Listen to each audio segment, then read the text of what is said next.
बिस्मिल्लाहिर्रहमानिर्रहीम। अस्सलाम वालेकुम नाज़रीन।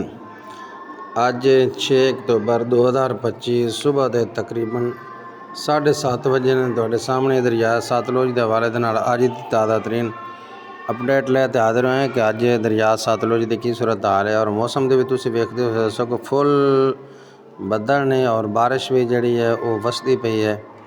रात की तकरीबन जिहड़ी बूंदाबांदी अपने इलाके शुरू है और जिहड़ी बारिश पई रात जिहड़ा जलालपुर पीर वाला उत्थे तूफानी बारिश पई उत्थे पहले भी सैलाब दे नाल जिहड़े लोग आए सैलाब मुतासरीन उन्हां दी जिंदगी पहले ही अजीरन बनी हुई आई और रात की जिहड़ी तूफानी बारिश आई वो बचे कुचे जिहड़े सैलाब मुतासरीन दे कोल खैमे आए उन्हां दे वो भी बारिश उखाड़ ते लै गई। तूफानी बारिश नाल अंधेरी आई, तूफान आया और बारिश आई कि जिस दे नाल उन्हां दे खैमे भी उखड़ गए और चीचा वतनी कमालिया साहिवाल आरिफवाड़ा रात शदीद बारिश पई जिस दे कारण उत्थों दी जड़ियाँ फसलां ने उन्होंने बड़ा शदीद नुकसान पहुँचा। कई फसलां जड़ियाँ ने वो जज़वी तौर पर तबाह हो गई और बावल नगर चिश्तियाँ वाले जड़े ने वो अज जड़ा अपना ध्यान रखन अपने अलर्ट रहन और सैलाब मुतासरीन जड़े ने वो भी अपना दिफा थोड़ा जिहा मजबूत कर लैन कि बारिश जिहड़ी है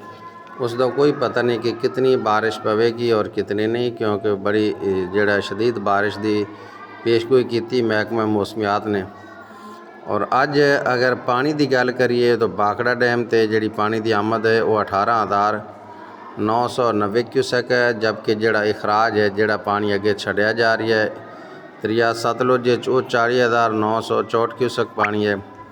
और पौंग डैम के अंदर पानी की जिहड़ी आमद है उस दे अंदर थोड़ा जिहा इजाफा होया कि कल पौंग डैम के अंदर 6,611 क्यूसैक पानी की आमद आई, अज 7,093 क्यूसैक पानी की आमद है, जबकि उनके जिहड़ा छड्डिया जा रही है वो जिहड़ा कल छड्डिया जा रही सी पौंग डैम दे विचों वो 49,146 क्यूसैक सी तो अज 49,333 क्यूसैक तो उस दे अंदर भी थोड़ा जिहा इजाफा कर दिता गया है। और हरी घैट तो जिहड़ी पानी की अज आमद है वो 37,473 क्यूसैक पानी की आमद है जिहड़े हरी घैट ते जिहड़ी कल जिहड़ी आई 32,279 क्यूसैक आई, अज 37,000 क्रॉस कर गई। और हरी घैट ते जिहड़ी पानी के इखराज है जिहड़ा अगे छड्डिया जा रही है दरिया सतलुज दे विच वो अज 17,763 क्यूसैक पानी है, जबकि जिहड़ा कल इनकी निस्बत कम आया कल 12,563 क्यूसैक आ। तो इस दे अंदर जिवें जिवें जट गुजरदा है इजाफा होंदा जांदा है हैड जिहड़ा दरिया सतलुज दे अंदर।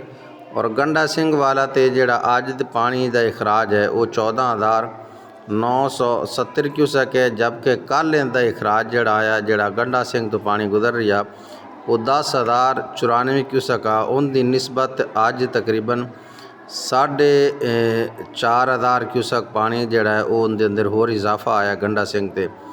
और हैड सुलेमान की ते 13,147 क्यूसैक पानी है और हैड इस्लाम ते 11,715 क्यूसैक पानी है।